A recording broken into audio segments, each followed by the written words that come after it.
وہ نہیں چاہتا تھا کہ پہلو بدلنے سے 10th کی نیند میں خلل آئے۔ چنانچہ بدستور 10th کا سر اپنے سینے سے لگائے بیٹھا رہا۔ کئی مرتبہ اسے خود بھی اونگ آئی، لیکن وہ سر جھٹک کے ہر مرتبہ نیند کو بھگاتا رہا۔ اسے ڈر تھا کہ اگر وہ سو گیا تو مکوٹا اس کی غفلت سے فائدہ اٹھا کر وار کر جائے گا۔ ریکس ڈیئر، اچانک 10th نے آنکھیں کھول کر کسمساتے ہوئے کہا، ہم کہاں ہیں؟ میں نے ابھی ایک بہت ہی خوفناک خواب دیکھا ہے۔ ہم اکٹھے ہیں اور سرائے کے باغ میں ہیں، ریکس نے جواب دیا۔ لیکن ڈیئر، ہم اس طرح یہاں ساری رات تو نہیں گزار سکتے۔ چلو واپس سرائے میں چلیں، ممکن ہے کچھ کھانے کو بھی مل جائے، ریکس نے اٹھتے ہوئے کہا۔ ہاں، مجھے بھی سخت بھوک لگ رہی ہے۔ 10th بھی اٹھ کھڑی ہوئی۔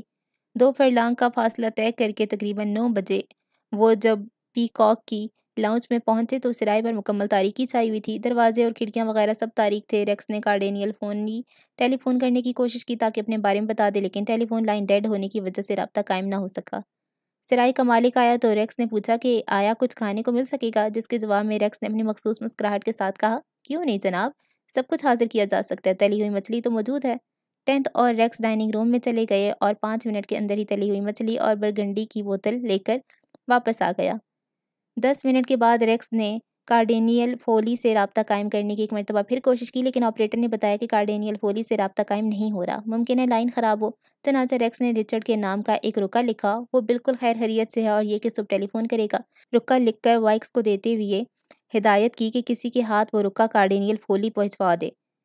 میں رات والے ہولناک واقعے کے متعلق سوچتا ہوں تو یوں لگتا ہے جیسے وہ کوئی ڈراؤنا خواب تھا، ریکس نے کہا، مگر میں جانتا ہوں کہ وہ خواب نہیں تھا۔ خدا جانے یہ سب کیا چکر ہے، اگر میرا عزیز دوست سائمن ملوث نہ ہوتا تو میں ہرگز اس چکر میں نہ پڑتا۔ تم ٹھیک کہتے ہو، 10th نے کہا، تم نے گزشتہ رات جو کچھ دیکھا ہے وہ خواب نہیں بلکہ کموٹا کی شیطانی قوتوں کا ادنیٰ سا کرشمہ تھا۔ میں اسی لیے تو خوف زدہ ہوں۔ بدقسمتی یہ ہے کہ کسی سے بھی مدد نہیں لی جا سکتی۔ پولیس کو بتایا جائے تو نہ صرف یہ کہ وہ میری باتوں کا مذاق اڑائیں گے بلکہ پاگل سمجھ کر پاگل خانے بھجوا دیں گے، لہٰذا اب ایک تم ہی ہو جو کچھ مدد کر سکتے ہو۔ تمہارا خوفزدہ ہونا کسی حد تک درست ہے، لیکن اب اس قدر بھی خوفزدہ نہیں ہونا چاہیے۔ یہ ٹھیک ہے کہ کموٹا انتہائی خوفناک شخص ہے، مگر یہ بھی تو سوچو کہ وہ تمہیں ہپنوٹائز کر کے سائمن کے حصول میں استعمال کرنے کے علاوہ اور کر بھی کیا سکتا ہے، اور یہ بھی صورت ہے کہ وہ تمہیں یہاں سے نکل لے جائے گا، اور یہ میری موجودگی میں ناممکن ہے۔ وہ تمہیں قتل ہرگز نہیں کرے گا۔ تم نے کبھی کسی خون آشام کے متعلق سنے؟ ہاں، ناولوں میں پڑھا تھا اور فلموں میں بھی دیکھا ہے۔ کہتے ہیں کہ خون آشام ہر رات اپنی قبر سے باہر آتے ہیں اور انسانی خون پیتے ہیں۔ پھر آخر کار کسی نہ کسی طرح جب ان کا راز کھل جاتا ہے تو کسی راہب کی موجودگی میں قبر کھود کر انہیں نکالا جاتا ہے، سر کو تن سے جدا کر کے ان کے دلوں میں لکڑی کے کھونٹے ٹھوک دیے جاتے ہیں۔ کیا تمہارا ذہن میں اسی قسم کی اذیت ناک عذاب کا خوف جاگزین ہے؟ ہاں ڈیئر، ذرا تصور تو کرو کہ ایک شخص کی روح کو مرنے کے بعد بھی قرار نہیں ملتا، بلکہ رات کے وقت انسان خون پینے کے لیے بھٹکتی پھرتی ہے۔ کیا یہ معمولی عذاب ہے؟ تم کیا واقعی یہ سمجھتی ہو کہ خون آشام قسم کی کسی چیز کا ناولوں یا فلموں سے باہر حقیقی دنیا میں بھی کوئی وجود ہے؟ ہاں، کیا تمہیں اس بارے میں کچھ معلوم نہیں؟ نہیں، البتہ مجھے یقین ہے کہ ڈیوک اس بارے میں ہمیں بہت کچھ بتا سکے گا۔ مجھے حیرت ہے اس بارے میں تمہاری معلومات نہ ہونے کی برابر ہیں۔ حالانکہ خون آشاموں کی قصے کہانیاں تمام یورپی ممالک میں مشہور ہیں۔ پولینڈ، ہنگری اور رومانیہ میں تو اس قسم کے بے شمار واقعات ہو چکے ہیں۔ جب بھی کوئی مشکوک قبر کھودی گئی تو خون آشام کئی لاش برآمد ہوئی، اور ان کی پہچان یہ ہے کہ میت کی تجہیز و تکفین کے کئی ماہ بعد بھی اگر ان کی قبر کھودی جائے تو لاش جوں کی توں تر و تازہ برآمد ہوتی ہے۔ چہرے اور جسم کی رنگت سرخ اور سفید اور آنکھیں کھلی ہوئی ہوتی ہیں۔ صرف ایک تبدیلی پائی جاتی ہے، اور وہ یہ کہ ان کے منہ سے 2 اوپر اور 2 نیچوں کے دانت خوفناک حد تک لمبے ہو کر باہر نکل آتے ہیں۔ کبھی کبھی ان کی باتوں سے تازہ خون بہہ رہا ہوتا ہے۔ ممکن ہے واقعی ایسا ہوتا ہے، ریکس نے کہا، مگر مجھے یقین ہے کہ تمہارے ساتھ ایسی کوئی بات نہیں ہوگی۔ یہ تمہاری خوش فہمی ہے ڈیئر مکوٹا انتہائی خطرناک قسم کی شیطانی قوتوں کا مالک ہے۔ وہ مجھے بڑی آسانی سے قتل کر سکتا ہے اور پھر کسی غلیظ بدروح کو میرے جسم میں محلول کر جانے کا حکم دے سکتا ہے۔ ایسی صورت میں میری جسم اور روح کو جس کربناک اذیتوں کا سامنا کرنا پڑے گا اس کا تم تصور بھی نہیں کر سکتے ہو۔ یہ سب کچھ آج رات ہو جائے، ناممکن، میرے ہوتے ہوئے مکوٹا تم تک ہرگز نہیں پہنچ سکے گا۔ اس کے علاوہ میں نے سوچا ہے کہ کل صبح ہم شادی کر لیں گے تاکہ میں ہمہ وقت تمہارے پاس رہ سکوں۔ شکریہ ڈیئر، تمہاری محبت اور قوت بازو پر مجھے کامل اعتماد ہے، مگر وعدہ کرو کہ آج رات تم مجھے ایک لمحے کے لیے بھی نظروں سے اوجھل نہیں ہونے دو گے اور ایک سیکنڈ کے لیے بھی پلک نہیں جھپکاؤ گے۔ اس وقت گاؤں کے گھنٹہ گھر نے 12 بجے کا گجر بجایا تو 10th کا رنگ پھک ہو گیا۔ یہ گجر سن رہے ہو ڈیئر؟ مرد آواز میں بولی۔ اس گجر کے ساتھ ہی 2 مئی شروع ہو چکی ہے، اور 2 مئی میرے اوپر سخت بھاری بلکہ مہلک ثابت ہو سکتی ہے۔ کیوں فکر کرتی ہو میری جان؟ میں ایک پل کے لیے بھی نہیں سوں گا اور نہ تمہیں اپنی نگاہوں سے اوجھل ہونے دوں گا۔ اگر ہم میں سے کسی کو غنودگی آ بھی جائے تو دوسرا فوراً جگا سکتا ہے۔ اول تو اس کی ضرورت ہی نہیں پڑے گی، کیونکہ ابھی تم نے اور میں نے بے شمار باتیں کرنی ہیں۔ ٹھیک ہے ڈیئر، ہم اس طرح باتیں کرتے ہوئے رات گزارے دیں گے۔ میں بھی اپنے بارے میں تمہیں بہت ساری باتیں بتاؤں گا اور رات گزرنا پتہ بھی نہیں چلے گا۔ یہ کہتے ہوئے 10th مسکرائی، پھر بولی، اچھا میں 1 منٹ کے لیے ذرا اوپر غسل خانے میں پیشاب کرنے جا رہی ہوں، تم تھوڑی دیر یہیں انتظار کرو۔ ریکس 10th کے ساتھ حسین زندگی کے تصورات میں اس قدر محو ہو کر رہ گیا کہ اسے وقت کا احساس ہی نہ رہا۔ پھر تھوڑی ہی دیر کے بعد وہ گہری نیند سو گیا۔ اچھا جی، اب تک کے لیے اتنا ہی۔ اب اس کی 2 ایپیسوڈز اور آئیں گی اور یہ کمپلیٹ ہو جائے گا۔ دعاؤں میں یاد رکھیں۔ اللہ حافظ۔